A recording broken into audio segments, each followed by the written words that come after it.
Hello guys, আমি এই ঘুম থেকে উঠলাম।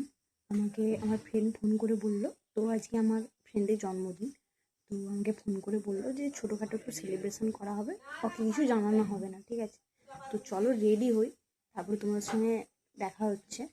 তো প্রথমে কেক কিনতে যাবো, তারপরে সাজাবো, তারপরে কেক কাটা হবে। তো চলো তোমাদেরকে দেখাবো সব। তো এখন রেডি হয়ে আসি, দেরি হয়ে যাচ্ছে কারণ সন্ধে হয়ে যাবে। তো আমার কেক কিনতে হবে গৌরা। তো তারপরে দেখা হচ্ছে, চলো টাটা।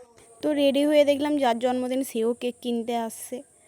তো তারপরে আমরা রাস্তায় যাব, আর কোনো দেখো গাইস আমরা এখন গৌড়া যাচ্ছি। হতেই পারে না। তারপরে এই যে আমরা একটু মজা করছিলাম। প্রিয়াঙ্কার বার্থডে কেক কিনে আনতে, ও কাকেও খাওয়াবে নি, নিজে দুপুরবেলা ঠুসে নিয়েছে সব খাবার টাওয়ার। তো আমরা চলে এসেছিলাম মন জিনিসে কেক কিনতে। তো এই ছিল এতগুলো কেকের কিনতে চলে এসেছি গাইস, দেখো তোমরা দেখাচ্ছি। তো ওরা দুজন মিলে ডিসাইড করছিল যে কোন কেকটা নেবে। তো এই হচ্ছে গৌড়া বাজার।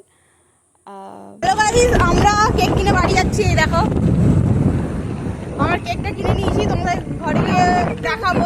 কেক ধরার লোক নেই, তাই নিচে ঝুলিয়ে দিয়েছি গাইস। একজন তো কেকের দিকে তাকিয়েই ছিল যে কখন খাবে।